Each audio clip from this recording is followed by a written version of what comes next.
All right. Hello and welcome to Temtalk. Oh, wait. Let me redo that. Hello and welcome to Shween Talk, a podcast about the Shween Collection MMO. I'm kidding. Hello and welcome to Tim Talk, a podcast about the collection MMO Tim. I'm your host this week, Presby Kennedy, joined as always by the wonderful Mr. Gaijin Boo. How are you doing this week, Gaijin?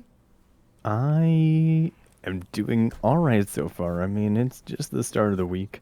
We'll see how I'm doing, but so far it's all right. Yeah, for myself, it's start of the week, and I'm right there with you. We are recording right now, but I did see somebody say it's quality locked. I should be able to take down the broadcast and put it back up without stopping the recording. Yeah, So I mean, you I'm might as gonna. well give it a whirl. Everybody will always be edit right this back out. in like 3 seconds. Where's the clacker? The clacker.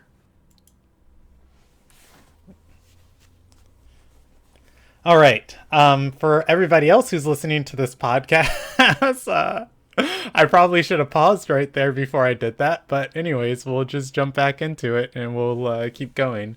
Hopefully, Grace will have some options as we jump into the rest of this broadcast.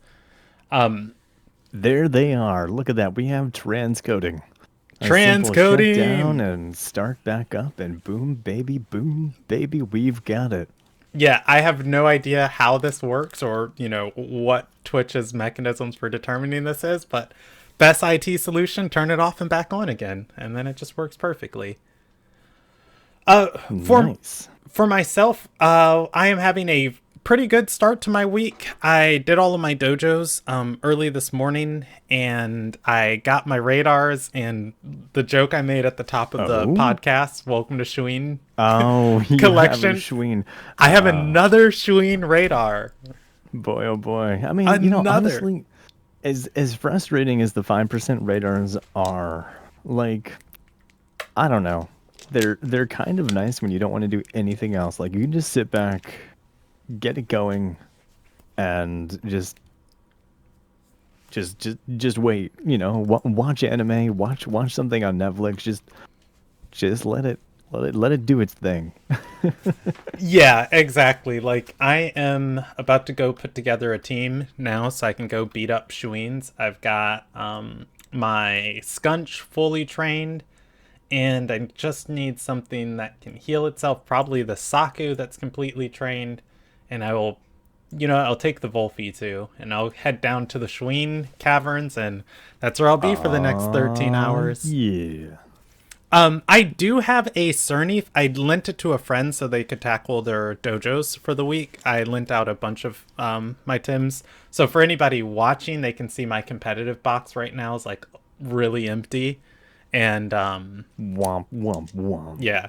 Gaijin says as he's still holding my TV Train Perfect Valash. I mean, you can have it back. I hate its name. I want it back is so the bad. Stupidest name I have ever seen. It is named. So all Valashes need to be named some variation of like Naruto things because like Valash is, a ninja mongoose. And I think it just looks really. It just has like such a visual theme that reminds me of that. First of all, So- it's a badger, okay? It's Well, not a mongoose. Ninja Badger. But anyways, my Valash's name is Boat Puden off of a play off of Naruto Shippuden, the time skip version. Replacing the ship with boat. Yeah, Boat Puden. That's where it comes from. No, that's not a play on words at all. It's not a play on words. It's a play on spelling. It's not even a play on spelling. Boo Puden. It hurts. It hurts. Literally Well, hurts. hopefully next patch we get our collector who can rename Temtems, and you can rename it while you hold on to it, and then Oh, you're darn right. I'm gonna rename it. when I get it back, I'll.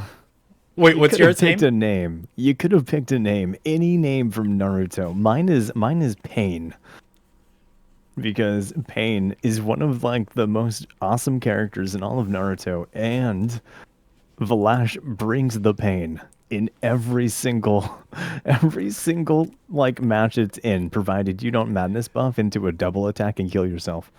I walked into my room this past weekend while I was watching your stream, and you were battling my partner on stream, and I had her in a call on like the other screen that I was kind of like AFK from, and I was just like, wait, what's Hmm. going on?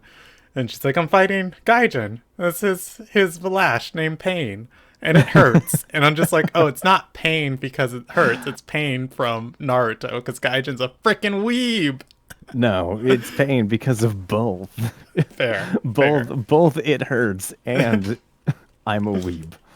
Yeah, it Uh, was a fun match to watch. I kind of wish she would have been able to like level up her Tims or have some time to like fight on an even footing. But it was I still, mean, we have plenty of time to fight on an even footing if, you know, you lend her your perfect Tems or just, you know, help her level them. I would. I wasn't even there when you guys started battling. Like, I would have lent her a team You had she wanna asked, but she's you she's wanna her send me own the wonderful person. So you wanna send me the Google Doc so I know what we're talking about? you know I what? mean, I thought you were telepathic. I I usually go in thought you were blind to these things, telepathic. but All right, all right. Let's send you this, and then we can jump into the episode content. is this the So first time we have mental quiche? I mean, I know we're gonna be discussing this, but is this the first time we have mental quiche? I think this is the second time we have mental goish. I Okay. think it's the second time. So, final part before we move on to the news for the week, talking about what we've been up to last week. For me, I had two 5% radars last week. I had Rolder and Shuin, and I was really excited to get one of them and try and sell them for a butt ton of pansons. Did you just roll right through them? You know what? It came crashing down like a Rolder going downhill. I did not get a Luma Rolder, and I did not get a Luma Shuin, and I went through each of the radars. I got a little bit of free Tim done from them, and Shuin and Rolder released for so much that I got like a nice little chunk of Pansons. So after And all, how did it feel how to did go through both of those and not get a single thing? how did it feel? I don't know. You know, I would say bad, but we talked about like the end in sight, and I just wanted to get to the end of the radars. So regardless of if I got a Luma or not, I just know when I got to the end, I would be done and I can do, you know, anything else I wanted in game. But I felt really good because friend of the show, Sleepy Blunk, or Blink, Blank, was blank. yeah, she was breeding. She was doing a roller breeding project and needed some roller female rollers for it. So fortunately, thankful for my radar, I got like a really good 7 for two perfect stat SVs. One of them in speed, which is ridiculously good. That I caught, and I just gave it to her, you know, for a breeding project. And then I've got a couple good like SV for rollers that I can give away too if other people need them, because hunting Oh 5% man, to breed is annoying. It's it super really annoying. is. So I felt like she gave me like 1,500 pansons for it, but I felt like something like that's easily worth like 7 or 8K, and it just felt very nice to get it and just give it away. Of just like, look, go do your thing, feel relieved, feel good. And I don't know, for me, I had fun. I got free Tim done. I put a little bit of good energy out there into the universe. So all in all, I was just happy to go through it. Not gonna lie, I'm a little excited again to go through the Shuin radar, because if I like, I this is gonna be my Loali, Rolder, and Shuin all did not give me a Luma. So this is going to be my fourth radar that I tackle. And I feel like, I know there's no pity timers in Tim, but I feel like there's a universe pity timer. And like, this is going to be the one, you know? This is going to be the Is one. there? And if I get You a think good this is gonna be Shuin, the one? Is it the yes, one? 2 million Pansons right there. Let's go. I've gone through four Oclura radars so far that have been generously donated to me to try and help me get a Luma mix. and I don't know. I don't I, know. I I mean, I want know to. four is still not that many for some people because, for example, Magical One and both Magical One and Lost Dragon hunted for like a year for their Schween. I want to address something that was And said Rosie. in chat. Sleepy Blank said basically Kennedy said I lowballed him. No, it was a gift to you, Sleepy, 100% free. So the fact that I got 1,500 pansons was fan flipping tastic because I was not expecting any money on it. Blank, I would honestly expect that out of Kennedy. I could see him saying that to you, and I apologize for his rudeness. We'll make sure he's thoroughly punished for it. You know what? I was gonna make a joke, but it's too lewd to say on air. So you know what? Screw it. Punish me harder, Gaijin Daddy. All right, Now let's we're keep going. talking. All right. So for our weekly I'm sorry for everybody listening. I'm just reading chat and it's making me chuckle hard. For our weekly reset, let's jump into the news for this week. Unless you wanted to talk about your week, Gaijin. Yeah, I mean, I didn't really do anything. I didn't get any Lumas. I didn't have. I mean, I had some good radars, but I didn't get anything. So, nothing too exciting happened to me. I just played some Temtem, played some Sea of Thieves. I don't know. I've felt very lethargic recently.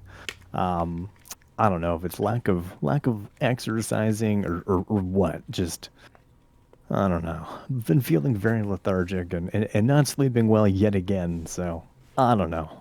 I don't know. We I'm might be in the same boat right there. I forced myself to get some sunshine today, and I've been right there with you. Of like the quality of sleep I've been getting has been horrific lately, like yeah, absolutely horrific. So yeah. Same situation here, but yeah, now we'll see. I'm gonna try and do some exercising this week and trying not to stay up so late. But who knows? But overall, I mean, I've been doing pretty good. I don't have a lot of complaints. People who listen to the show frequently will know that we had a terrific opportunity to interview Suki last week on Friday. I'm going to ask you this, Gaijin. Did you have trouble sleeping Thursday night into Friday? Because I did. I stayed up for like 2 hours of not like anxiety, but like excitement of just excitement and I guess a little bit of anxiety of like, I hope this goes well. What type of things do I need to do in the morning to make sure it's successful, and I was just up with like I the pre-show jitters, I suppose. Suki is amazing. That was such a fun time. It was a lot of fun. I'm sorry, I may have spaced out on literally everything that just came out of your mouth. Um, That's that's normal. That's normal, Gaijin. So what you're telling me is you're doing well. You're getting back to your roots. So yeah, yeah. all right, let's jump into the weekly reset. For this week, we've got a tiny bit of an interesting reset.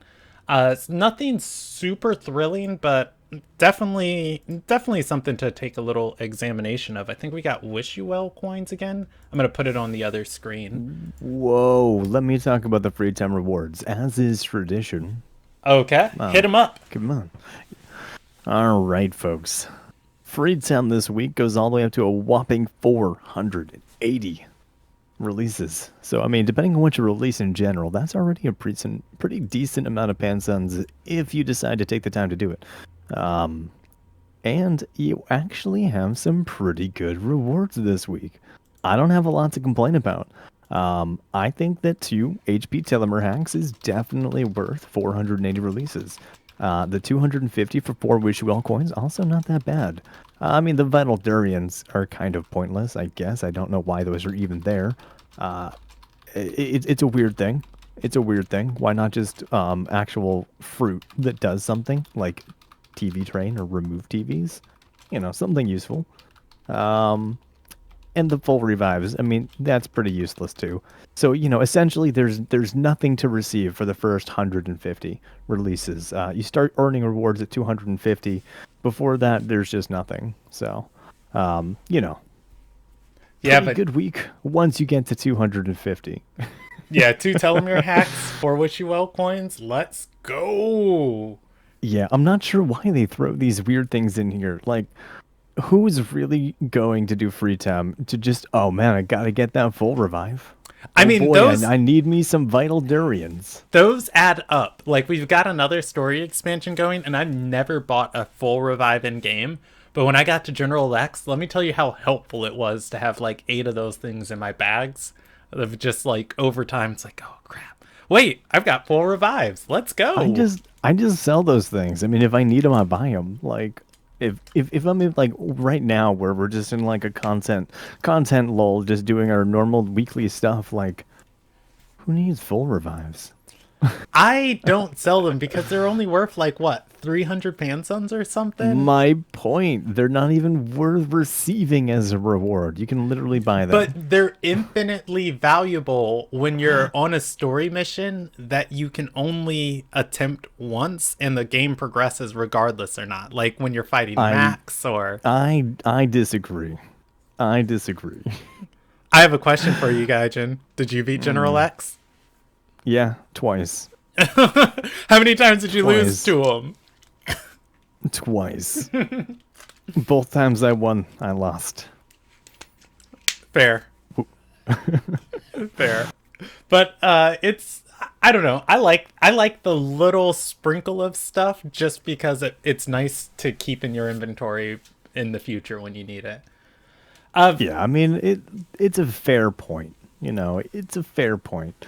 They can be useful, but it just at the same time with the 150 with the pansons you get from the 150 releases, you can buy yourself a lot, depending on what you're farming, a lot of full revives. Yeah, I'm not gonna lie. My favorite thing for the low releases, I like the crystals because it's just like a boost to Pansun. The Yeah, crystals and and silicon it's fragments. actually worth it. Yeah. But I won't complain about full revives. I think full revives are 10 times better than side cards. Like, I that's mean, just where I'm at. sure, I don't disagree, but we're not doing a limo week, so they don't normally do that on non-limo weeks. Speaking of that, though, like the TV week, I mean the SV week this week looks pretty interesting. But before we get there, it's a mental quish. It's I mental honestly can't coish. remember if if this is the first time or not. If it's not, it's only the second. We haven't seen it too many times, or at least it feels like it's been a long time since we have, if it's ever been there. But I like Mental Coish. I think this one's cool. This one's awesome. Oh, it is the first time confirmed. What's mental coish's big move it gets at like 54 or whatever? Because it's get Matter teleport and it slaps. matter teleport. Oh my Yeah, gosh. I'm going to click that on the wiki and look at it. Do you know what it does off the top of your head? yeah, it slaps. That's it. That's it. Just it simply slaps. It's nightmare fuel, is what it is. Oh, zero hold, 125 physical damage, mental move. That's great. That's Yeah, that's yeah. great. It's nightmare fuel for anybody running neutrals.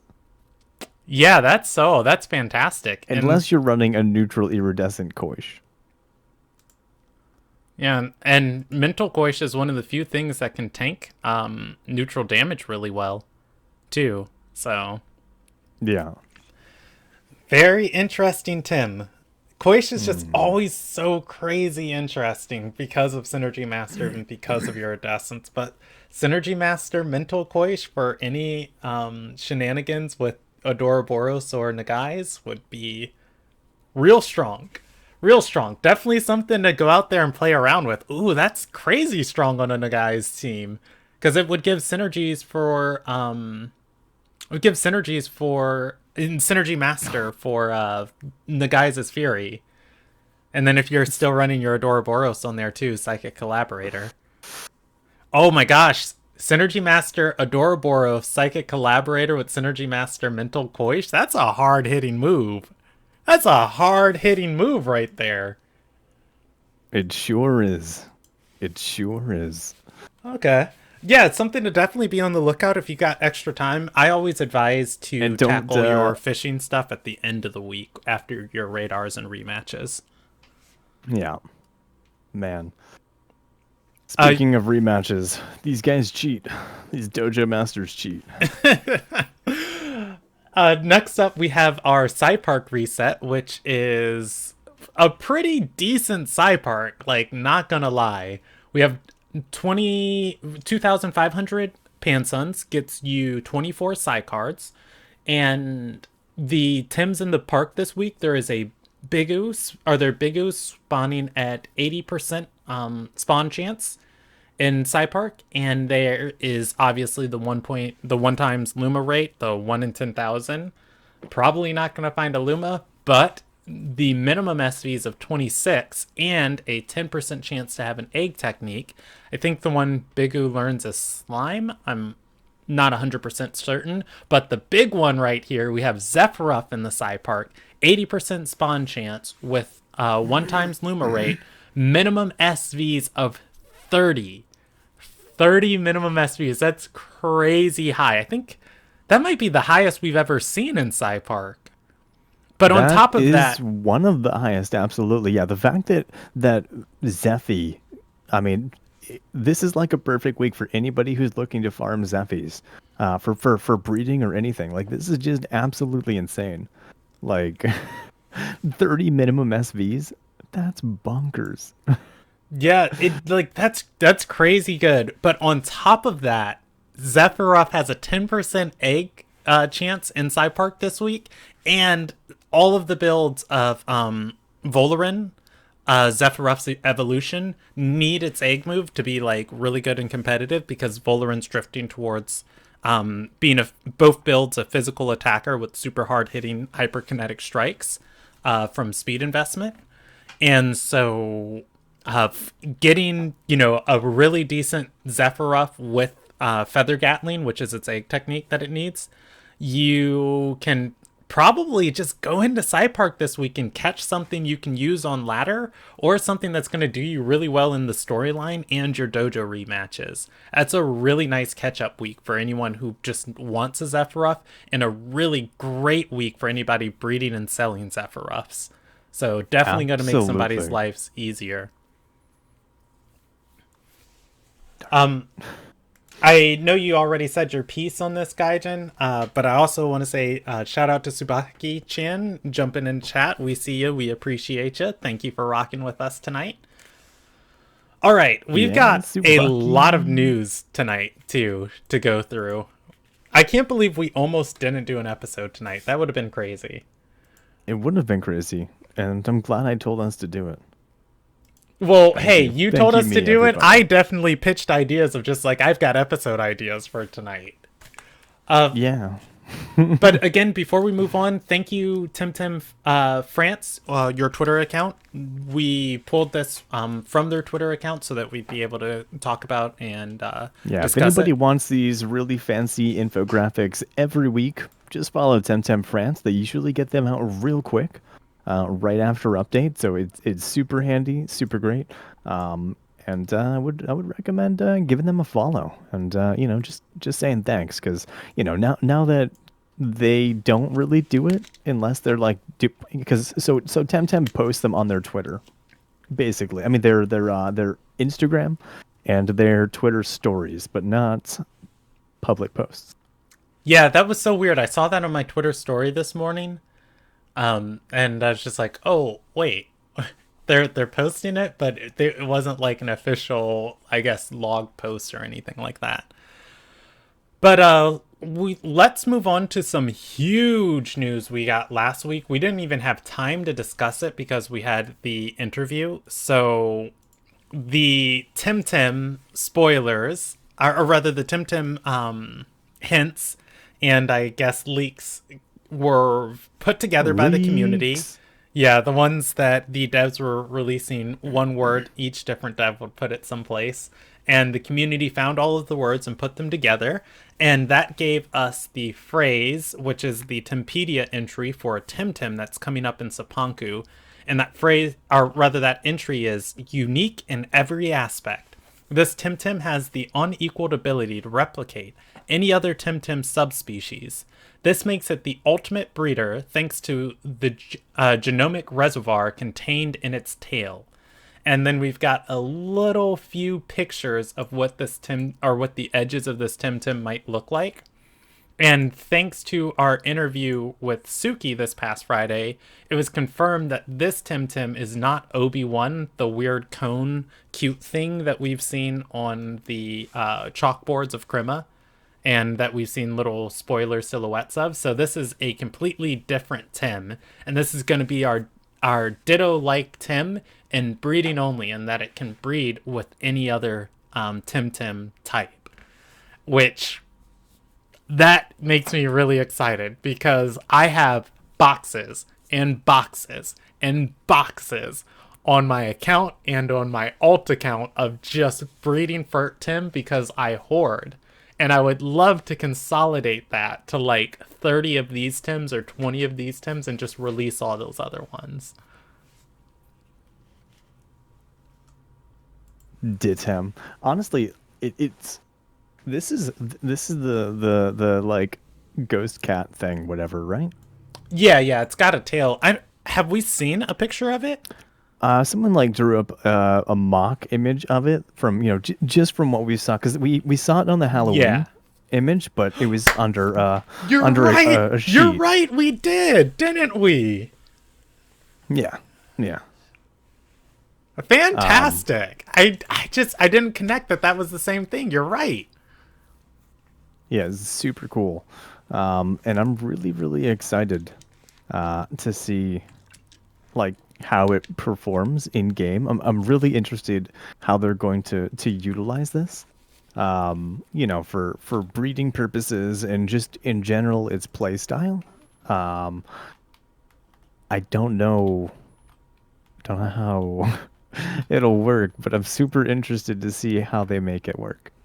Yeah, I can't wait to see what it brings to the table, but we've already seen this from, or not this, something similar from Digital Tims. You remember Ori's Evolutions Albion? It's got that weird ability that lets it change its type to whatever it's attacking as. So this might be a ongoing theme with Digital Tims of just like a shiftiness in their nature, which would be really really cool. Like I Mm. wonder where else design wise like this could be implemented into Digital Tims with just like more variable things about them. And we have a Tim that can change types in battle. We have a Tim so far that can change types in breeding. Would be pretty cool if we had like a Tim that could change types when taking hits or something. I don't know. Maybe that one's exploitable. So, well, not exploitable, but abusable and less great to have on your team. Where it's just like, I'll hit it with a digital type.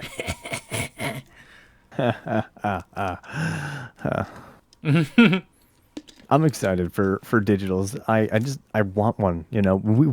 We've been teased with it for over a year after getting Hold on. slapped Let me around. go grab my Luma Digital Koish out of the box. I It mean, go ahead. doesn't Keep going. count. Keep going. Keep going. I'm just It kidding. doesn't count.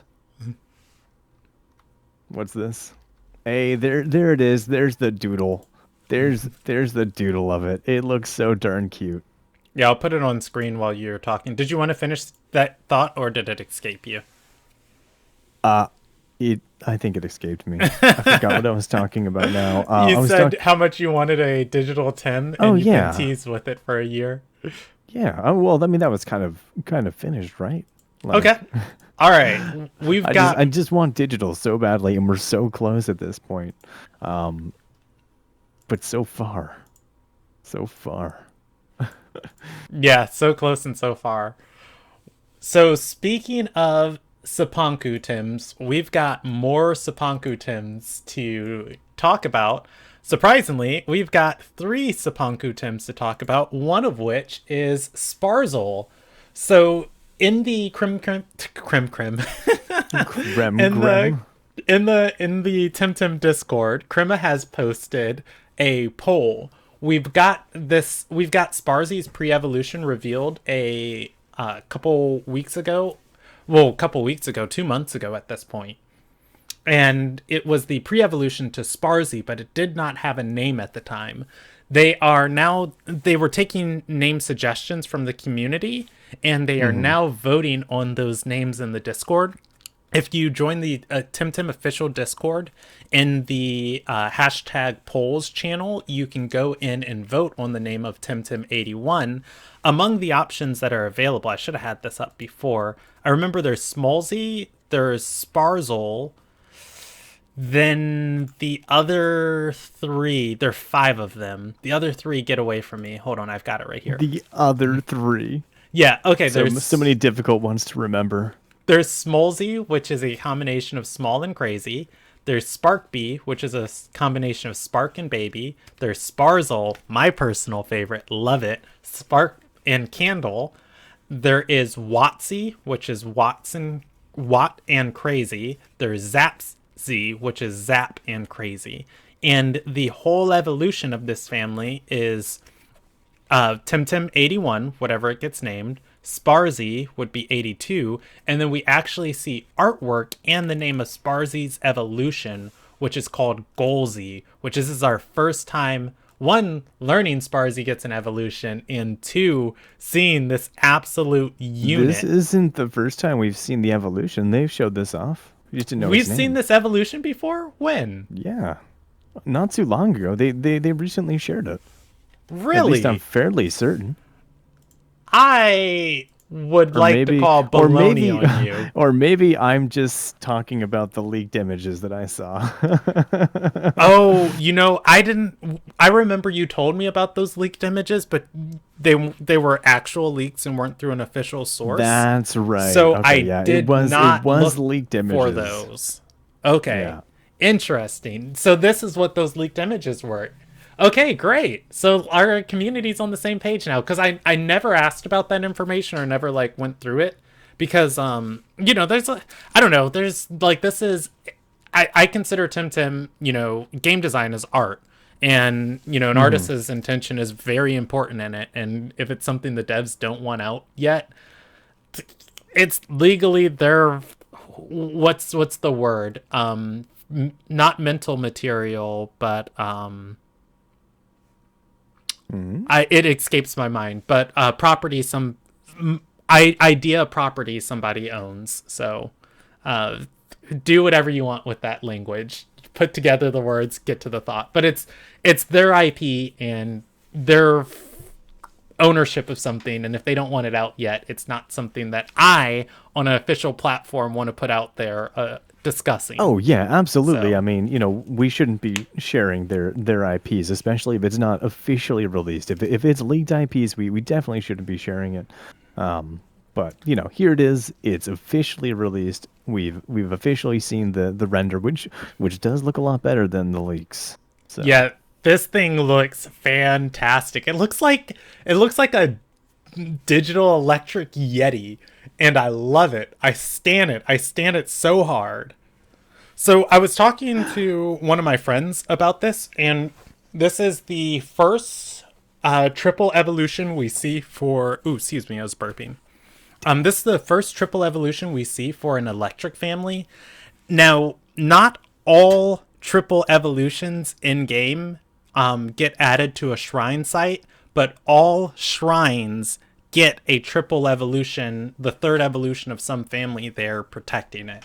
So Zenarath protects the crystal shrine, Platimus protects the water shrine, Osakai protects the earth shrine, and I think that's all the ones we have in game right now. So because we're seeing a triple evolution of a electric Tem, I don't think they add many triple evolutions in with each patch. I would think that there is a high chance we are going to get an electric shrine on Sipanku, and at the electric shrine we're going to see Golzies so we can beat them up. I think you're right. I'd be surprised if Golzy wasn't at the electric shrine, because there's only triple evolutions at them, so it makes a lot of sense. So far, this being the only one we've seen with 3, but I mean, who knows? There could be another electric that does have 3 evolutions. Maybe Regnet, but I doubt it. But maybe Regnet. Yeah, they're right now. I think there are like 3 families in game that are triple evolutions that aren't starters that don't have a shrine, and it's Raiken, Volcrane and Grandpa are the three families with three evolutions and no shrine for the final evolution. So otherwise, all the other families match somewhere. So really interesting. Oh, and Cerny, I guess. So maybe that theory doesn't hold up as well. But really interesting, really great to see, and can't wait to get to Sapanku. So like Sparzy was already going to make such a difference in just the impact of the game. And now that we know Sparzy's going to have an evolution, I just can't even imagine like how good, bad, or wonderful Golzy is going to be. Because like I just remember going through Dennis and fighting Sparzies in the opening of the game, and Sparzy was just absolutely a monster to deal with and just so frustrating and so powerful. And now it gets an evolution, and I mean I still imagine Sparzy's gonna be great, but like we get Golzy. You're full screen on the game now. Oh, sorry about that. I clicked the wrong tab. Classic Kennedy. Yeah, that's a new thing. So yes, back to the original point though. Temtem 081 is up on the wiki, or not on the wiki, is up on the Discord, and you can go and vote for its name. And you definitely want to head over and vote for Sparzle because it is easily the best out of those options. Naturally, yeah, Naturally, exactly that. exactly. And comment in chat, Golzy, more like Swolzy, Wreck-It Ralph. Tim. It is so Swole. huge. It's so massive. All right, so next up on our news, I wanted to add up all of these Tems before we get going. So we with the addition of Sparzle, as I'm calling it, 081. That's one Tim that we have on the reveal list. We have Obi-Wan, which is the Tim that Suki was talking about. Oh no, Obi-Wan was a different Tim. That's Sparzle that she was talking about. The Conehead Tim, which was revealed on the chalkboard, is 2. And then the Ditto Tim with the little cat tail. That's 3. Sparzy and Golzy gives us 5 Tims, and then we're speculating that we're going to get 2Y evolutions. Come Sipanku, which means so far we're expecting about 25 new Tims. We know about 7 of them, which means there's a lot of juice left for this Sipanku patch. Really exciting stuff on the horizon. That said, moving on to our next bit of news, we did have an opportunity to interview Suki this past Friday on Temtalk. The episode is live on our YouTube feed and will be live tonight on our podcast feed. And then from there, I remember what I wanted to say. Suki revealed some stuff about the upcoming teleportation feature. We covered it pretty in depth on the stream, but that's news for everybody who's just listening to this episode and didn't want to listen to a 4-hour Tim talk. There is going to be teleportation added next patch in Sipanku and fast travel, which is going to be really exciting. Definitely go to the episode, watch the last episode, and enjoy all the juicy tidbits about it. The final little thing that was revealed during that live stream, there is a hope that Krima is going to be able to have a live stream of Sipanku after the patch releases. So nothing is confirmed right now, but definitely be looking out for news of that in the horizon, because I would definitely love to see our beloved community manager or someone at Krima playing through the patch and just kind of like what their thoughts were and stuff were as they designed it, and now seeing it come to life, because they always pop into our streams when we're playing through their content. So definitely would be good to go show them some love and see their reactions to stuff. It was really funny of them to join in, like when people were fighting General X like exclusively, like, oh, here we go, this is the best part, and I'm like, that's horrifying.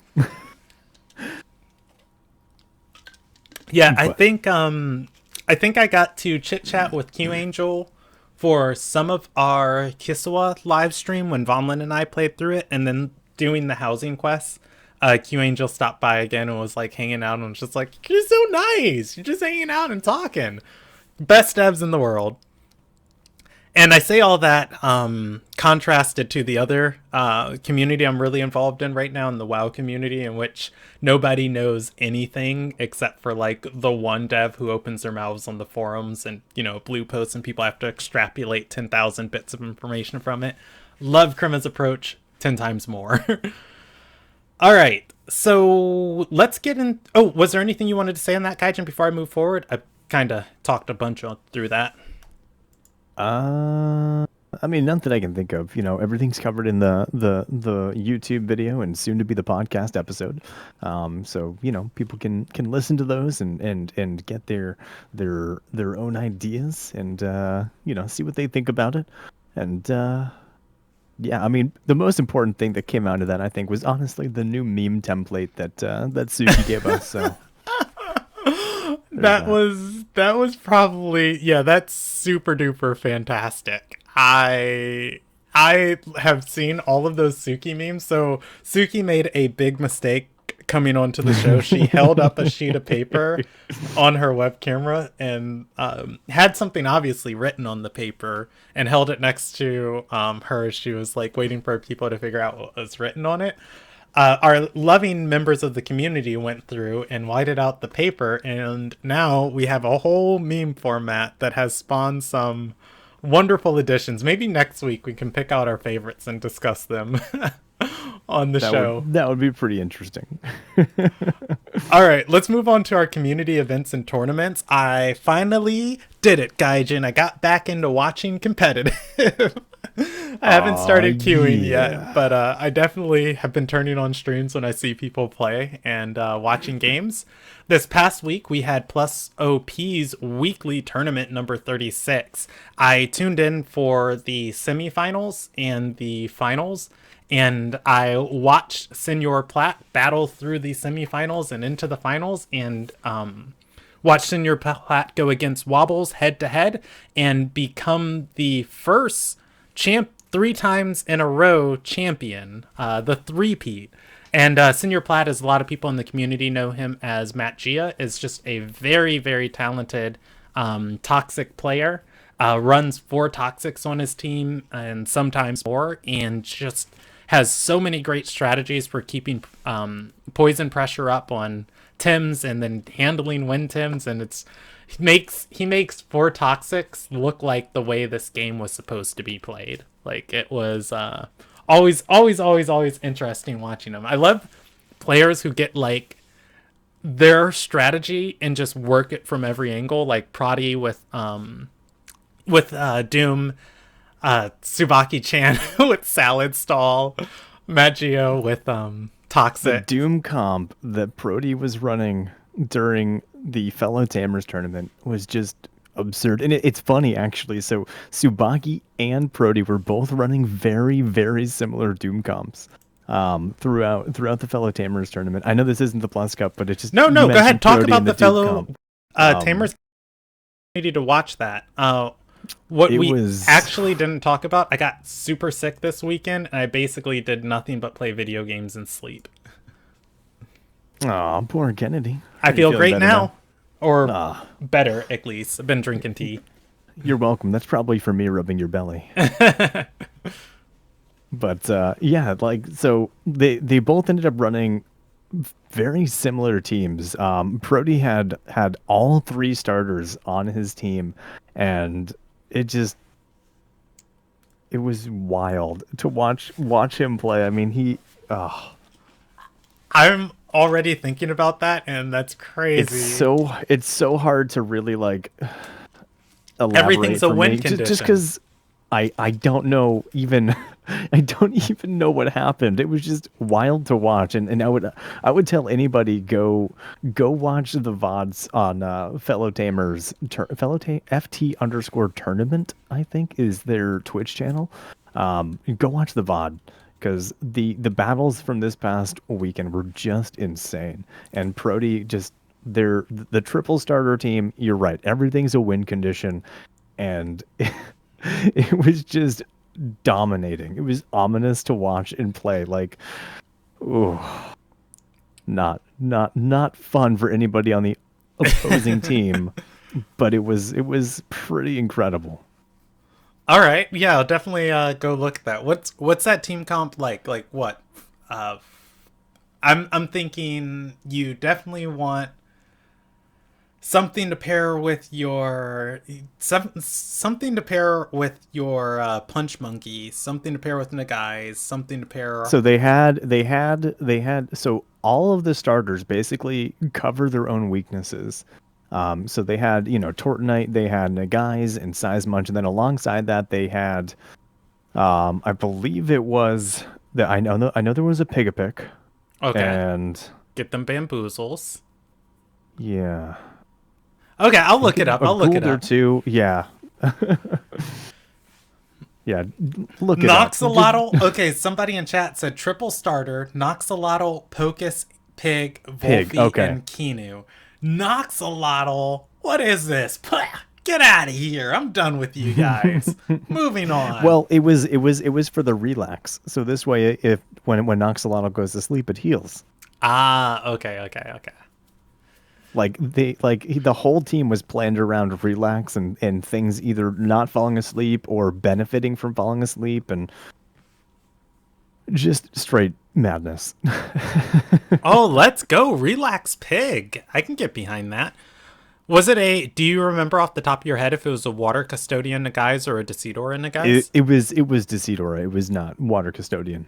Okay, okay. I'm looking forward to going and watching this. Okay, so fellow tamers, past weekend cup, and I know they're doing a big multi-part tournament Yeah, right next now. weekend.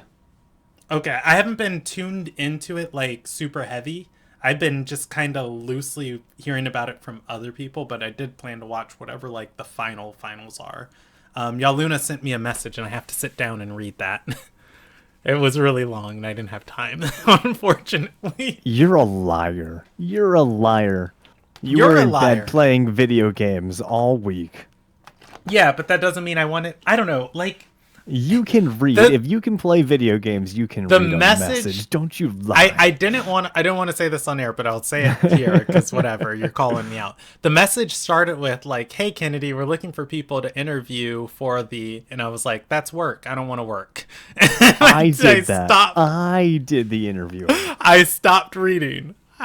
It's rude and it's mean, but I should have, but like I don't know, I didn't want to do literally You know, anything.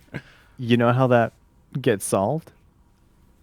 You I just know respond, you no, respond and thank say, you. "Hey, yeah, yeah, I know. Not interested. I apologize, but I just don't feel like doing I'll anything do right it now. tonight." It's too late. It's already done and over with. I'm the interviewer now. You're out of here. Well, more power to you. More power to you. I'm just gonna sit No, here and I drink. was I was I was an embarrassment. I embarrassed myself. Okay, less power to you. What do you want from me, Boo? What do you want? I'm kidding. But no, no, I really look forward to going back and watching that. I do enjoy Temtem tournaments, just not when I'm sick and not when I was burnt out on the game. So getting back into it, I'll probably be looking for some more opportunities to like engage with the community. All right, do you want to move on to our listener question for the night? Yeah, yeah. Let's go for it. I wonder who it's from. Is it from the same person? Uh, There was nothing there. yes, it There's is. no. It is from technically QX Okay, it tonight. wasn't Our there.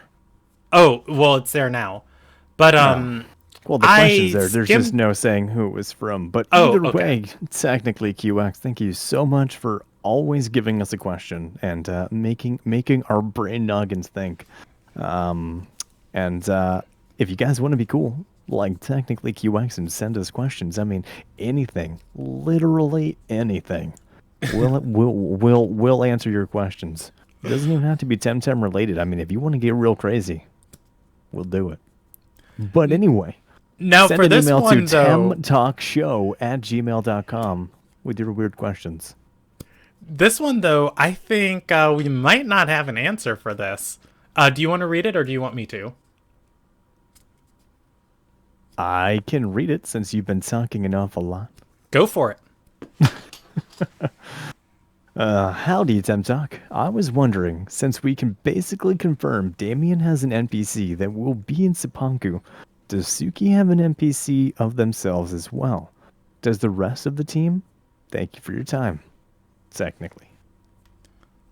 Yeah, see, That I is don't a good know because question. I haven't played through Sapanku yet. I mean, I obviously, none of us have played through Sapanku yet, and we don't really have the a good answer to that question. But I would assume that every member is probably going to get a since they were like adding the ability to in the Kickstarter to be an NPC.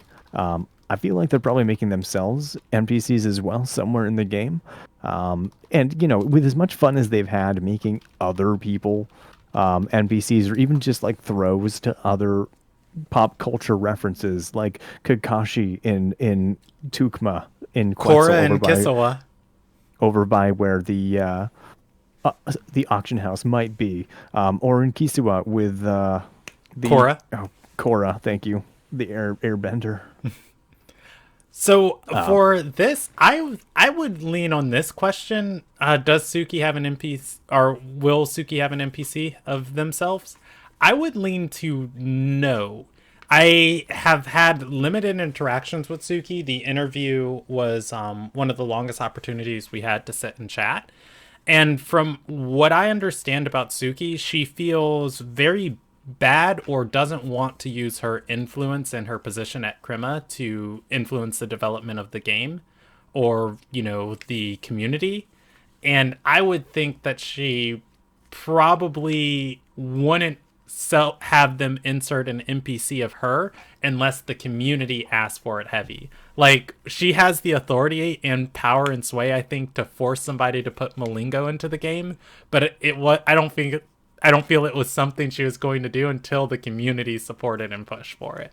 So like I don't think there's going to be a Suki NPC specifically because I don't think the community has made that push enough, for the joke to be relevant enough. Now, if the meme blows you up, I think would you love to think that see I would love to see a so what K-pop you dancing like NPC style after Suki that no they're never just gonna stops dancing. no That they're would be just gonna fantastic. Are you still there, Gaijin? yep, I was waiting for you to finish just Go ahead. so that I was sure I could say what I was going to say. If anything, they'll probably add Suki's dance as an emote more than anything. But I don't think that an employee has to be a joke or a meme to get added to the game. Do you think they're going to add Q Angel to the game and title him Small Peepee? I don't think Yes, so. please, yes. Oh, they're called Suki in game. Look them up. Okay, so apparently somebody in chat just said there is a NPC in game named Suki with two eyes. And I feel like I was just duped because I just Google searched it on the I They're just Google talking searched about it on their the wiki. IGN, their in-game name. Yeah, definitely didn't come up fair. Oh, Oh oh, my in gosh, look. Just a Genki. well, no, The 2Y. that's probably that's not an NPC. If you can look it up, that's a player. Well, no duh. Yeah, and that's what I'm saying. Like they're saying it's an NPC. Is there going to be an NPC? No, there's not one currently. We have no idea. We'll find out. But I Yeah. think that it's fair to say that they probably will have NPCs. I don't think it's outrageous to think that the developers will add the team members to the game. Like, that's not a huge stretch of the All right, imagination. you wanna do a good old fashioned Tim Talk bet? 5K Sure. Pansons. I say there's going to 5K, be 50, 5K 50. 50K Pansons?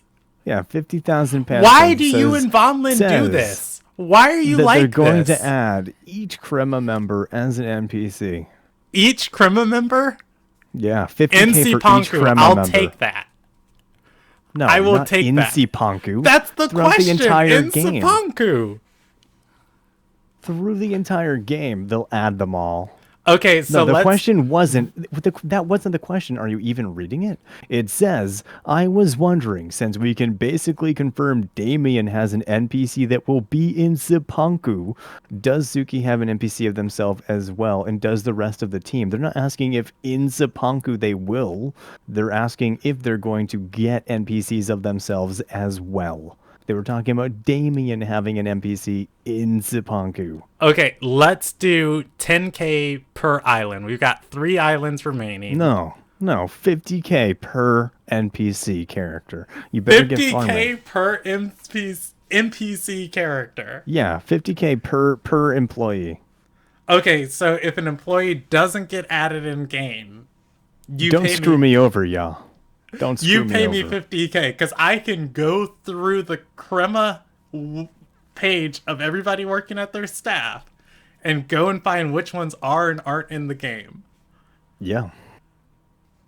All right, and so when's the pay up period? We have to wait till release so we can know if they add an NPC character for each person.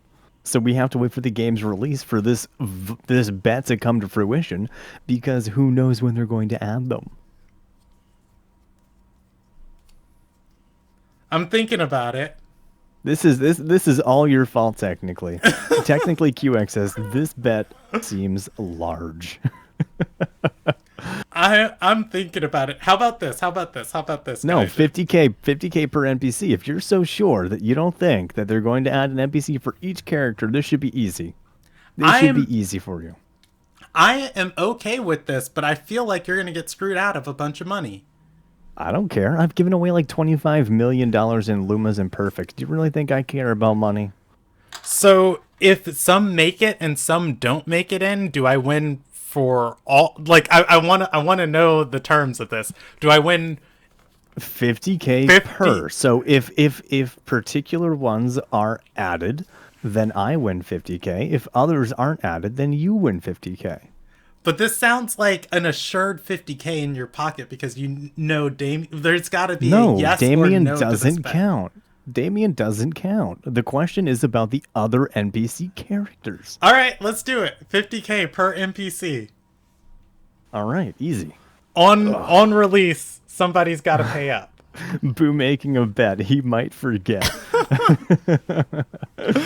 Will-O-Wisp is saying All don't right. do it. Hey, Nope, too late. It's already if been Boo already been thrown down. is acting with insider knowledge, then this bet is going to What be kind of negated. insider knowledge could I possibly have? I don't know. People are saying don't do it in chat, like you know something that's going to happen. And TTF No, Legacy, Willow, yes, Willow I gamble is all. I Willow, gamble all you the say time. people. You say people in chat are saying don't do it, but it's one person in chat saying don't do it. Hey, don't let the audience at home don't show them behind the curtain. All right, so on full release, if every Crema employee doesn't have an NPC in the game, paying per Crema employee, ideally, I'm hoping the team's gonna grow. So let's go. There's what 25 team members right now. So Something like that. Yeah, 25. let's see. That's potentially 1.2 million Pansuns, Boo. I would like to appreciate and thank you for buying me several Lumas that I'm going to appreciate. For those of you at home that are listening to this, make sure we don't forget. Gaijin won't forget. So after full release, once Kennedy owes me 1.2 million Pansons, he'll have to pay up. We're still going to come back to this and talk about like the terms of this and how this is going to work. But anyways, thank you Technically QX for your question. We will see is the answer to it. Sorry we couldn't come to anything more conclusive.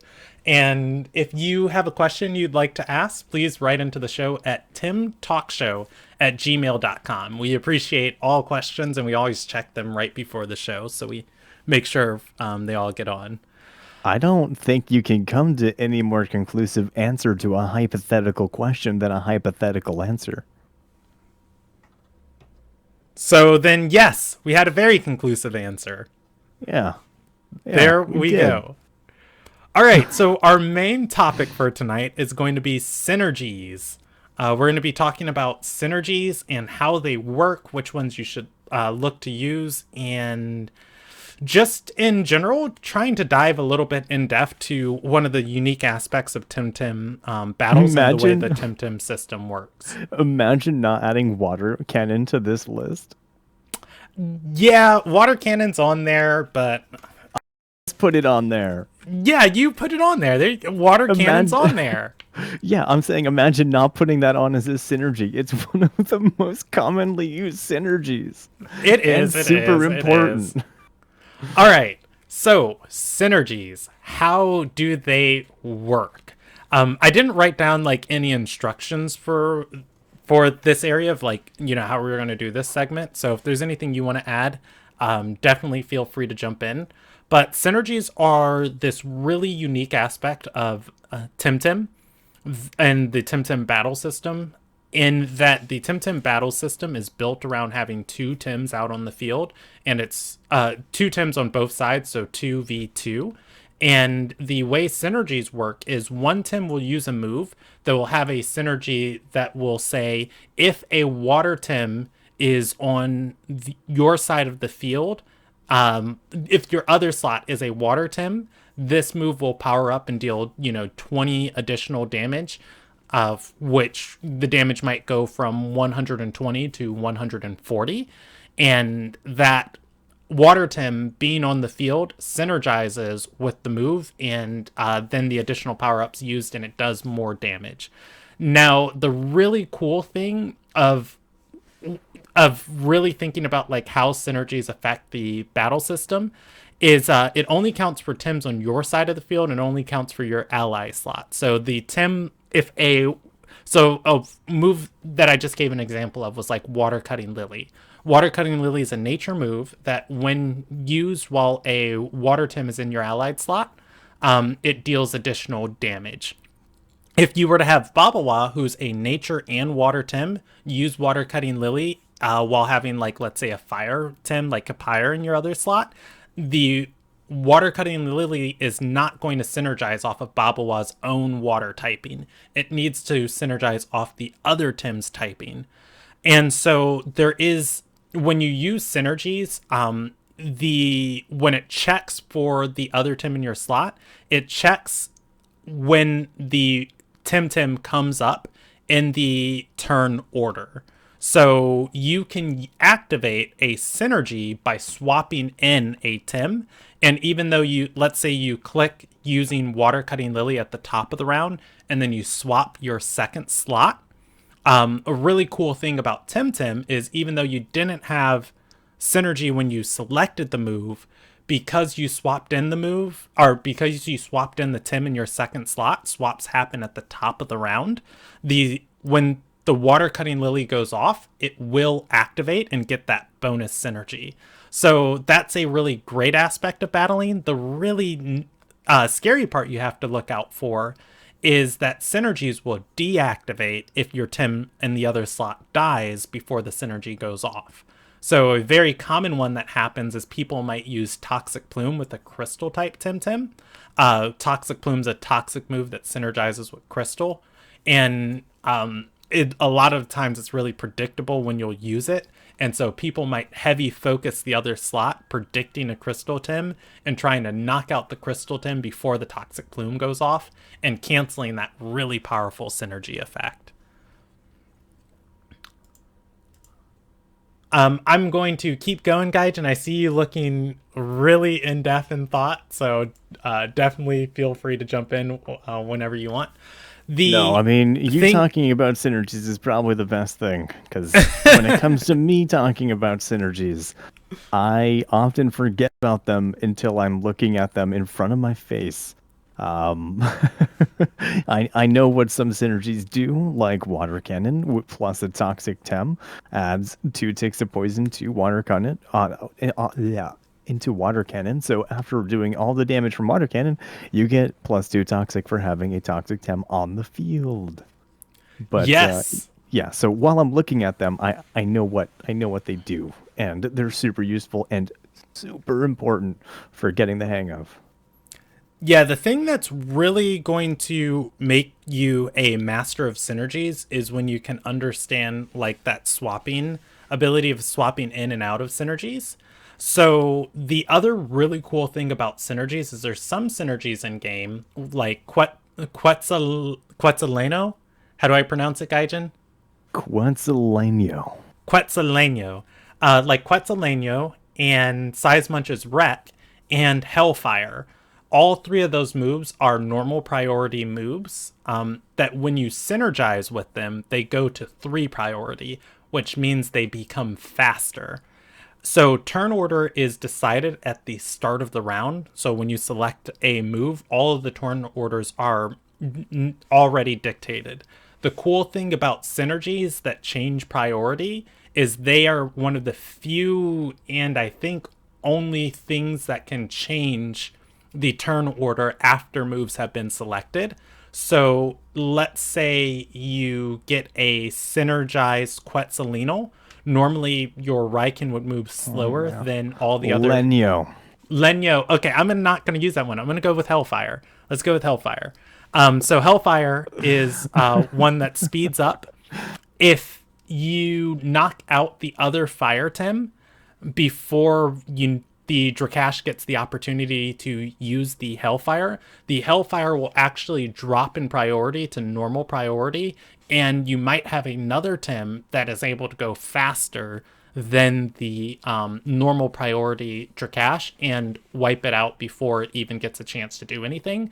Now, the same thing is true if you were looking at the reverse situation and you're staring down 2 Tems that are normally faster than you and you swap in something that has the synergy, then that's going to move you up in the priority and the synergy is going to go off and then you'll get all of that juiciness. So, Exactly, like throwing in a Wintem to a Crystal Dust. So if you think you might be outsped while using Crystal Dust on a Valash, you just throw in a Wintem and you get higher priority. Unless, of course, you're going up against a Nagai's, because priorities are backwards, just like speed. yeah, editing, like adjusting your priority is one of the few thing or one of the cool things synergies can do, but there's lots and lots of different effects. We have a couple synergies that we listed that are really important to look out for and really cool to team build. But speaking of team building with synergies, so a lot of the times you're going to be using Tems that have these synergies available. It's very hard to build a team without a turbo, or it's very hard to build a team without somebody who can use turbo choreography. Like you just might passively have that available. Water cannon's another one Gaijin was talking about that you just generally have available most of the time when you're team building, just because the teams that can use those moves fit onto so many teams. So And then, if of course, there's a Mashuk with Sushi Roll. with sushi roll, what is that I turbo? just no, Oh, it's a Urushiol. Urushiol. I Yeah. just call it sushi roll because it just it just every time I look at the move Urushiol, I just think sushi roll. But its synergy with Toxic is super cool, and odds are you probably have a Volorend on your team while you're using a Mashuk, or a Calibus or something. So Yeah. oh, And energy manipulation, somebody mentioned in chat. super important. Emanip is incredible synergy. Like it's so useful because it works with the nature temp. So you just throw out your Cerny for your Volpy, and Emanip goes first. So yeah, so let's say you pick one of these Tims who has this synergy, like Mix. Mix is a good one because it has 2 different synergies, hallucination and energy manipulation. When you put this on your team, obviously you're going to want something your Mix can stand behind as a wall with its puppet master, and then you're going to want a Kinu to do all types of other shenanigans for your team. So you have those slots filled, but then when you get like once you have like 5 Tims on your team and you're trying to figure out what those last 3 things are, and you don't know what you want to put on your team, a lot of the times it's really helpful to go and look for what Tims have synergy moves on your team and then look for things that can fill those slots. So hallucination synergizes with a mental Tim, I believe. Yep. And so you might want to look through like, okay, what mental Tems are there out there that I need that could fit really well into what I'm doing. And then same thing with energy manipulation synergizes with nature Tems, and you might look and it's like, okay, what nature Tems synergize with really well with what I'm doing, and then you can kind of build some really cool team ideas by building off of these synergies. The last thing that's really important for team building when you're looking at synergies is Synergy Master. It's a trait that Adoraboros and Koish get that increases the damage of any synergy move that deals damage by 25%. And if you have two Tims on the field with Synergy Master who use a Oh synergy god. move, it increases it by 50%. For So it's example, we've seen a lot of Adoraboros and Mental Koish, and they can both get Synergy Master, and if the Adoraboros uses actually 56% says Pat Farm, if the Adoraboros uses Psychic Collaborator, it's basically all over. yeah. And because the Pat Farm is saying it's 56% because the way that it applies its bonus is multiplicative, not additive. Very good information to know. See, for me, I use Tim Team's damage calculator and I don't have to do math. I just type really quick. But Math. yeah, so definitely things to look for when you're team building is look for what synergies you have used on or you have available on your team, and then try and find the types that you need to utilize those synergies. So with that, I wanted to put this last little part of the show talking about some of the most important synergies in the game right now, and just kind of going through them one by one. Gaijin, if you want to take the first, you can, and then I can take the second, or we can just kind of both tackle each of these. But I just know you're gonna yell at me for the way I'm about to mispronounce the first one.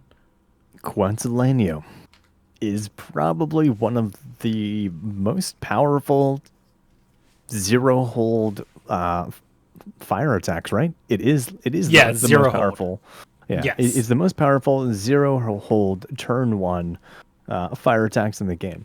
And its synergy is paired with a neutral type Tem, so you could use Valash, Tansaru, Moflank. Moflank is probably the most common. Moflank and Scunch, because then you can P-jab with your Scunch and make it so that it's faster than your Raikan, Kapire, whatever fire Tem you might be using. So Koish as well. The three most commonly used, I think they might be the only three that can get it, Yes. is Fire Koish, Raikan, and Kapire. So you would use your Scunge normally to outspeed your Raikan, throw on a P-jab so that once Quetzalcoatl hits, it does even more damage. So by pairing the two together, it increases the priority, if I remember correctly, right? From Yes. from 2 to 3. Increases the priority from 2 to 3 and increases the damage by 5 from 110 Yeah. to 115. Yeah. So a slight damage boost, but most importantly, a speed increase for turn priority, which is really cool. And if you pair it with a Scunch or something that can P-jab, it works really well. Just because you already drop their defense by quite a bit, and then they take the full brunt of that. Of course, most of the time people know Quetzalcoatl is coming, so they're gonna probably have something in the back line that can deal with it. So, it all comes down to reading your opponent and figuring out whether or not they're gonna swap. And if they are, can it take that damage well? But yeah, Quetzalcoatl is super important right now in the meta, and definitely something you want to look out for.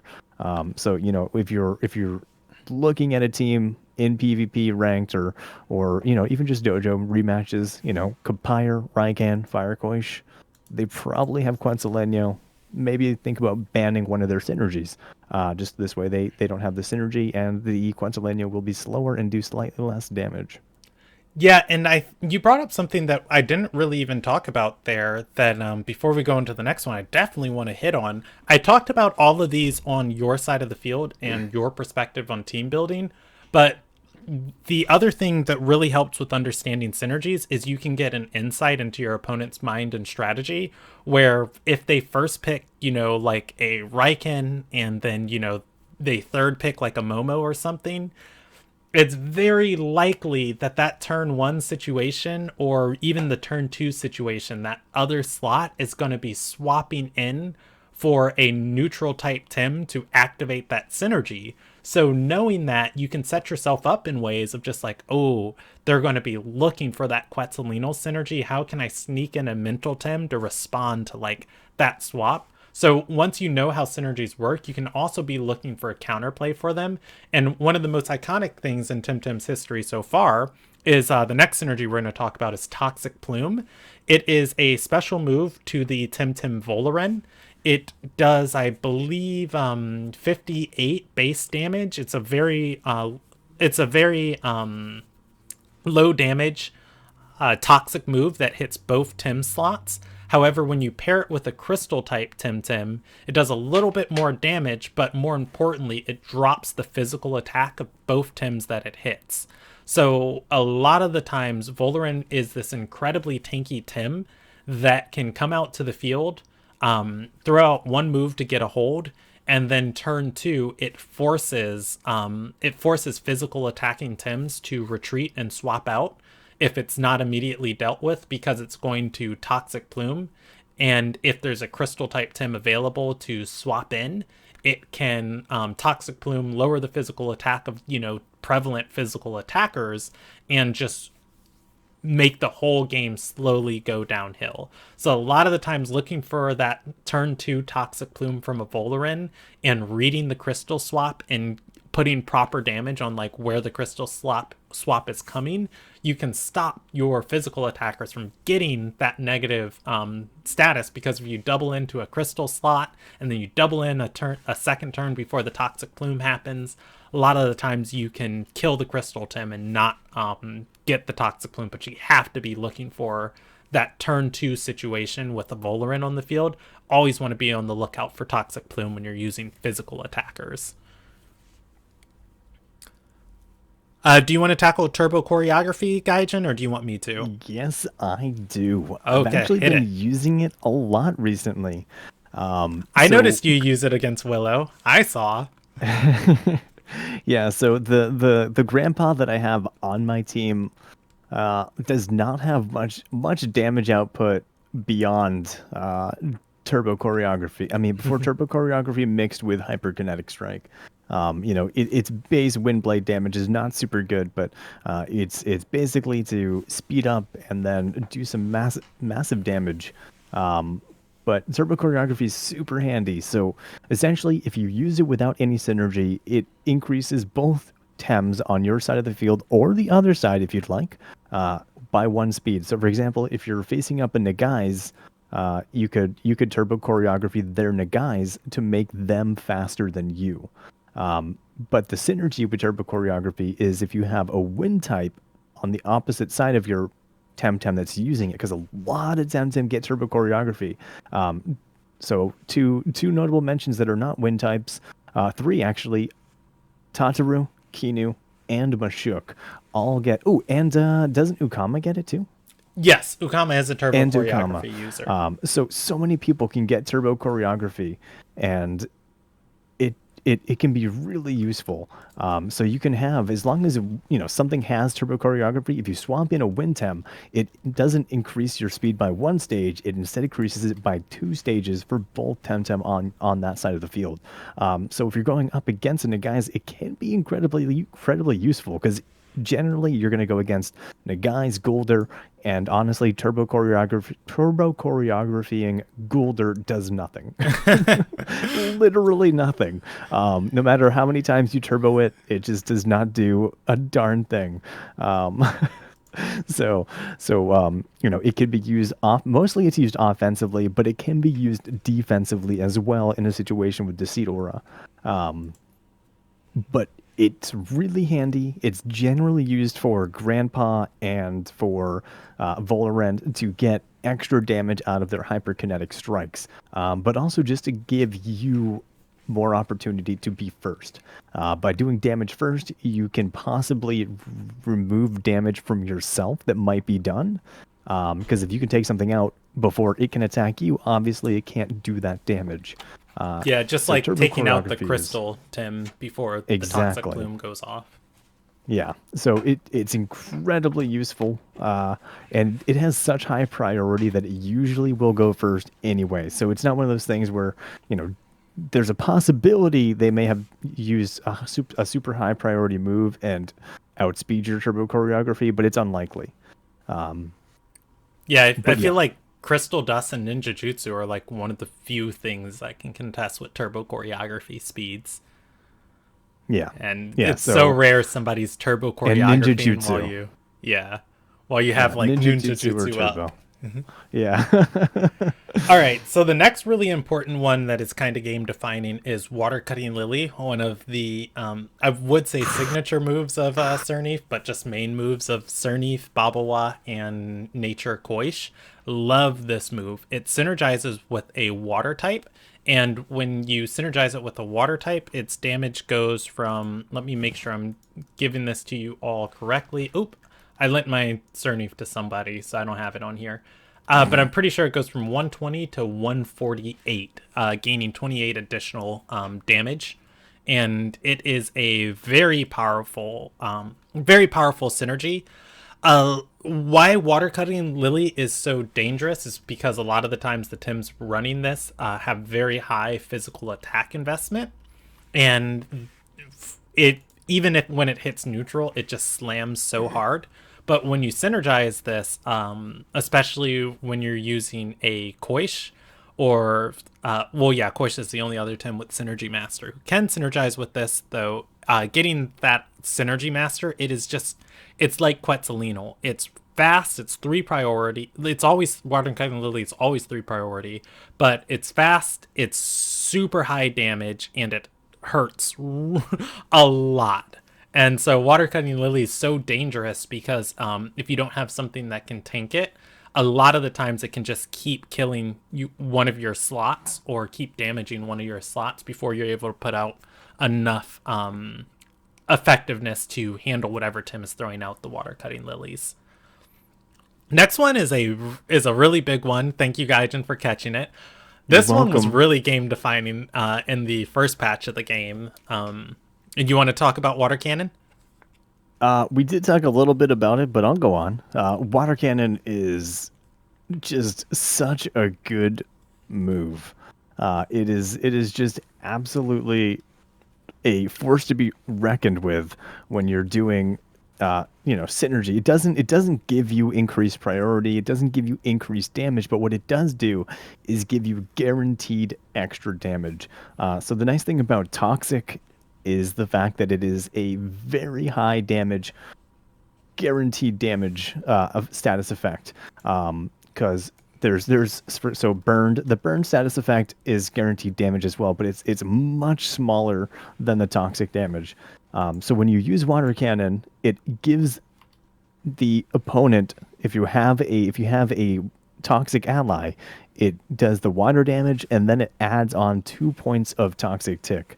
So on top of the regular base damage for the water cannon, you're also adding 2 ticks of guaranteed poison damage, which a lot of the times, depending on what you're hitting it with, can generally be enough to kill something. Because Ukama just does so much damage. I mean, it's usually used on Ukamas, but a lot of stuff has it. So this, for example, Koish has water cannon, and a bunch of other things has water cannon too. But oh gosh, Ukama is the Yeah. notable Akama and big Koish are time. the two that have water cannon.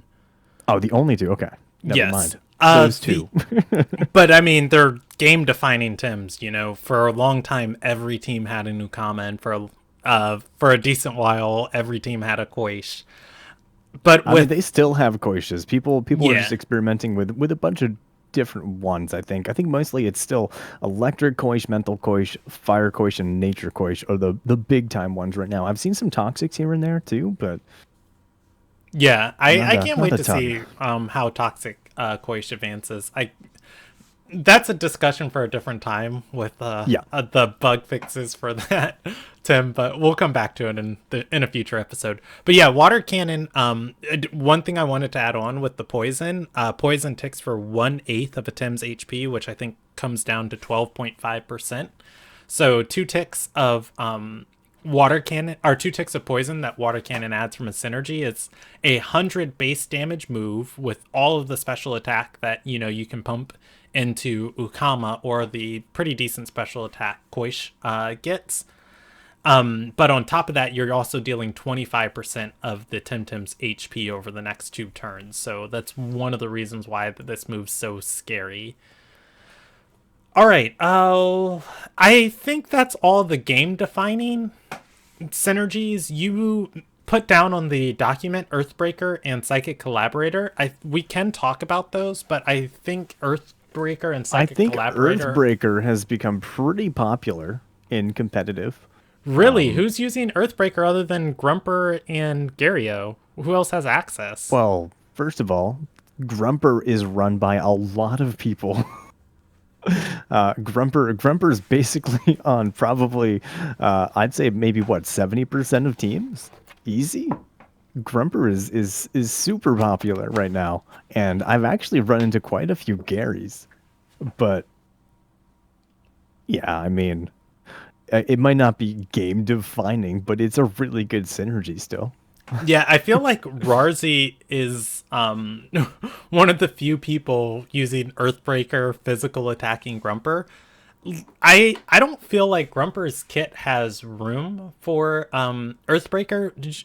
And not saying Earthbreaker's bad. Earthbreaker is a good move. I just don't think there are great Tems that have access to it right now.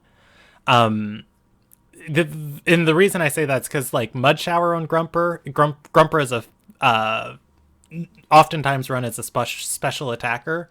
So Mud Shower, fantastic. Thunderstrike is like its main move.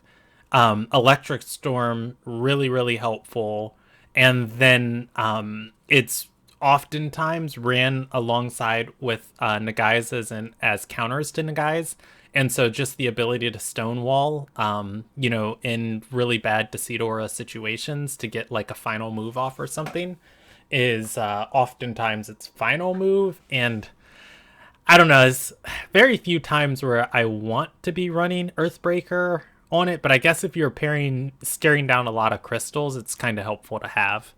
But yeah, Earthbreaker is a Earth move. When synergized with a electric type, it becomes an electric move, and it goes up to 150 base damage, I believe. And it is a 3-hold move, or two-hold move. Really powerful physical attack.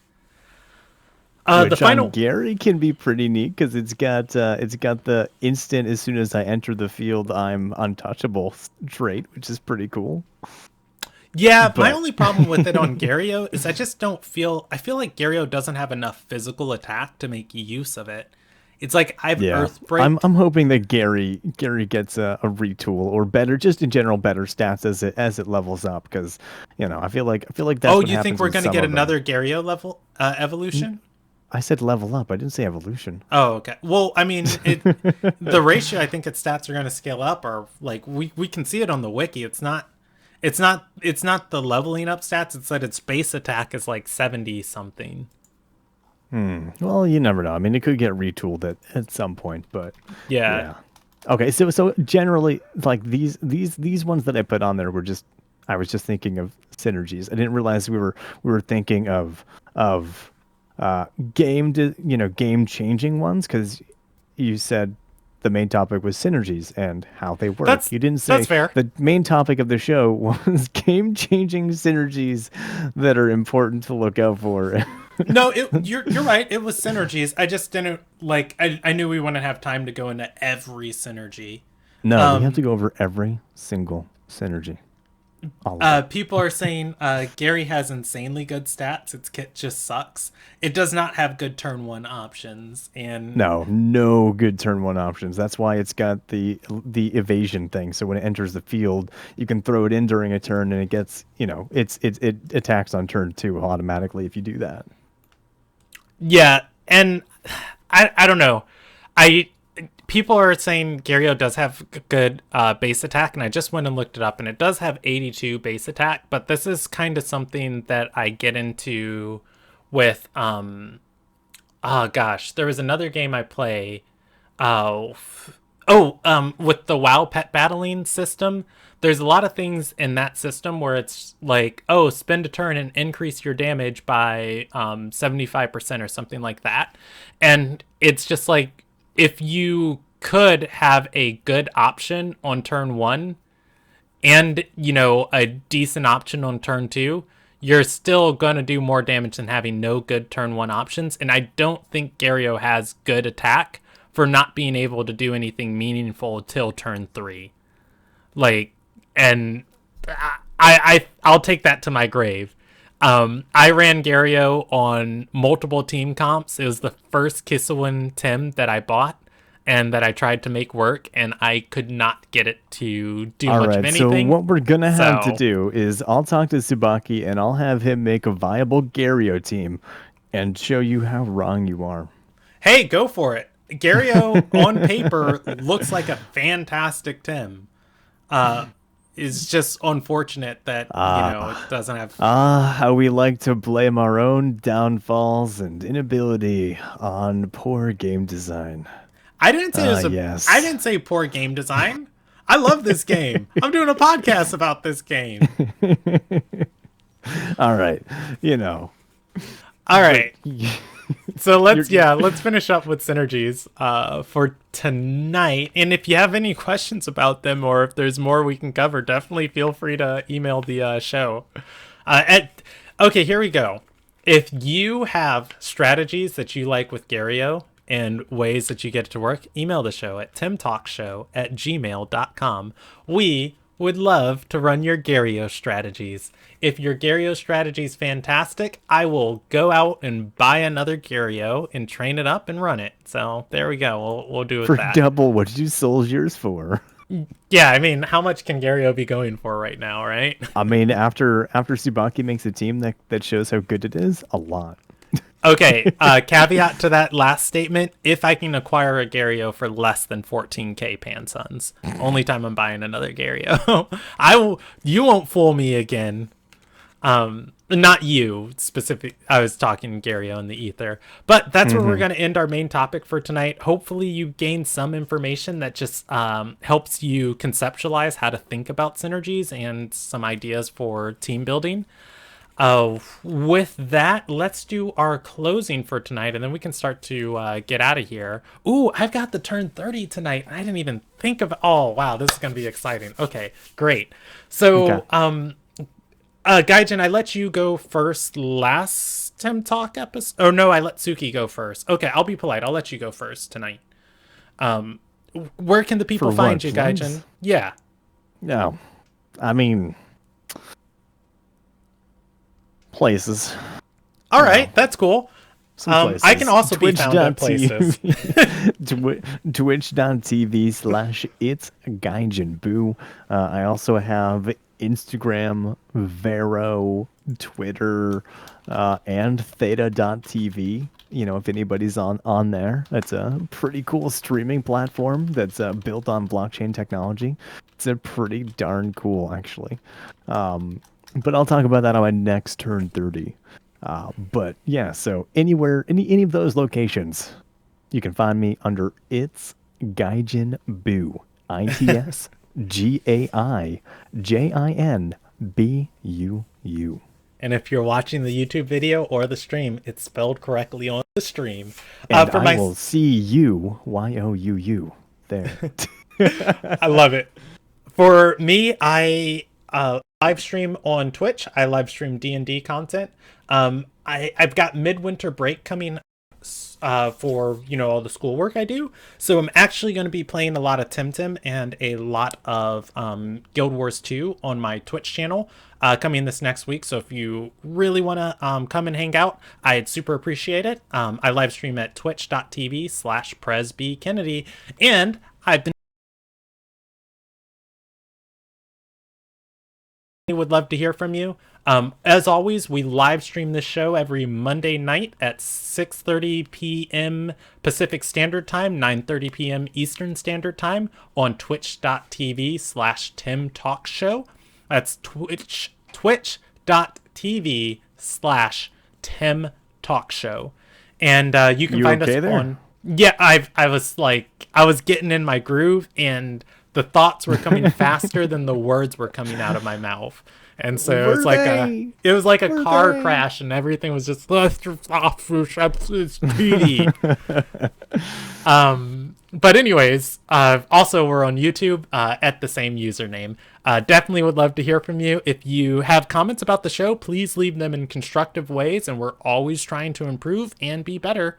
With that, we're gonna get out of here and do our turn 30 for the Yeah, night. let me just go off there and say Let's talk. constructive Yeah, let's talk criticism. about the comments in If the you post have show. nothing nice to say and you have no advice for how we can improve and you just want to say mean things, maybe send us an email.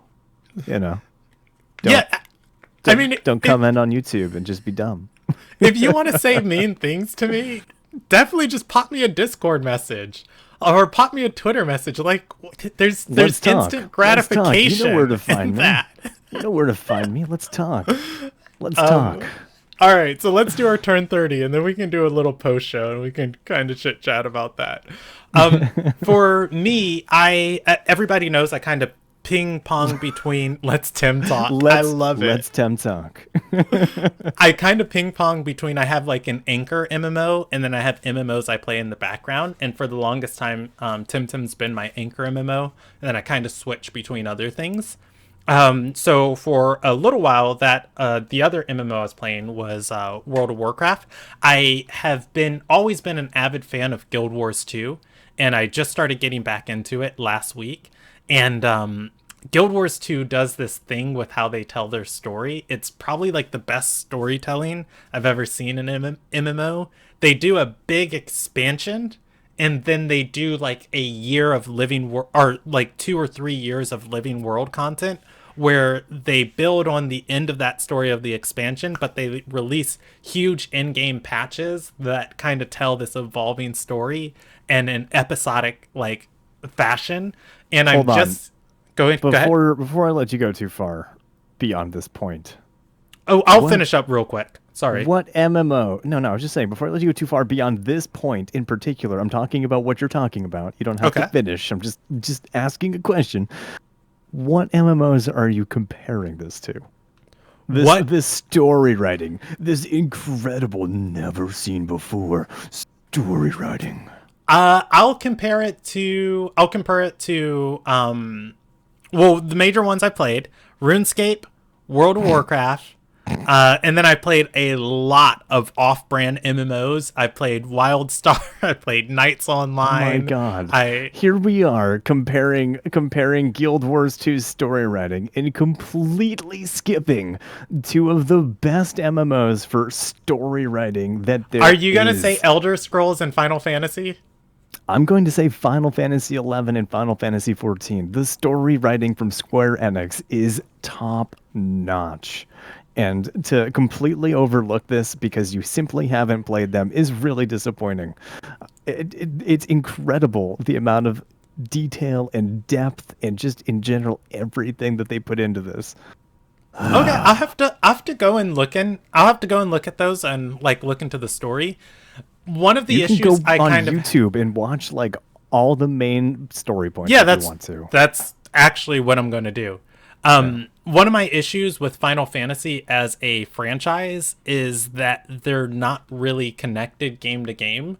So I played a lot of Guild Wars 1 when I was younger, and it's still Tyria that you're in Guild Wars 2. So it's like that world kind of evolves and stays alive, and all of your prior knowledge of like everything in the franchise and everything rolls over into the new game. And then same thing with like World of Warcraft. Like I didn't play a lot of Warcraft 3 in high school. I dabbled with it, but like I don't know, the world just kind of keeps expanding and getting bigger and growing and growing. Whereas like the Final Fantasy franchises, they never held my interest because I know whatever investment I had for one Final Fantasy game didn't matter for another Final Fantasy game. What's so wrong with that? What's wrong with a new experience No, every time? nothing's wrong with it. It didn't appeal to me, so I never got into it. where You like expect every game franchise to just have forever memories of like everything else? Like your I decisions impact all future games I or don't something like expect that? game franchises to, but the game franchises that appeal to me, that I spend my time on, that I get invested in, when I look for something to get invested in, that's one of the things that calls to me. Is like, is the time I spend here going to be, in my personal opinion, worth anything to me in the future? And so that's one of the things, like, when I come to an MMO, like, that was a fun drawback to WoW, is just like, oh yeah, we're Arthas got thrown into the Shadowlands and we're dealing with the Knights of Ebon Blade. I don't want to brag, but I killed the Lich King, a couple expansions back. And like it's kind of fun to jump in and talk with new players and have like that experience that has built over time. But with that, I just kind of wanted to mention like episodic storytelling inside of an MMO. Not something we really get a lot of opportunity to explore, and Wrong. re- I'll, Sure. something I don't get a bunch of opportunities to explore. When you only play free to play MMOs, especially off-brand ones, yeah, you're not gonna I get a lot of don't only experience in play that. free to play MMOs. Guild WoW Wars 2 doesn't is count. is a buy to play originally when I was playing it, and WoW Originally. is the biggest subscription based MMO in Whoa, whoa, whoa, history. whoa, whoa. We don't even know that for a fact anymore. At one point it was, but we have no idea whether or not that's true. WoW and Blizzard have stopped releasing statistics for active subscribers for a very long time. Yeah, but So they yeah, at do one release point, quarterly earning reports to Activision Blizzard, and World of Warcraft is Activision Blizzard, the Call of Duty franchise, WoW, Hearthstone, all World of Warcraft is their Final golden Fantasy goose. It 14 is has their the most biggest money active makers. subscribers at the moment. It may be the most money maker, but they've been milking the fan base for years off of just like the game should have been rebuilt by now. They should have I'm just started a saying, whole you new can't game. criticize me for playing games that are free when WoW is one of like the You played biggest. WoW. That's fine. But that's one of the few you like pay to play MMOs except for Guild Wars 2 originally that you played. And Temtem's buy to play. Temtem does not count. It's not the same thing as a RPG MMO. This is massively multiplayer in the sense that there's a bunch of people online in the server with you. And truthfully, we have no idea how many people are in a server at a time. Eh, This is not the same thing. You can't compare the two. Do I play Baldur's Gate or DOS? Of I've played two different Dungeons and Dragons MMOs. I've not played Baldur's Gate though. All right. With that, let's go into our post show, and we can continue to chit chat, because I think you and I both have a lot of energy. We definitely need to get out. Thank you everybody for listening, and I hope you enjoyed the show. And we'll talk to you next week. Have a great night. Goodbye. Oh, I got to do ending music. Last time I just ended it without any warning. Here we go. Ending music.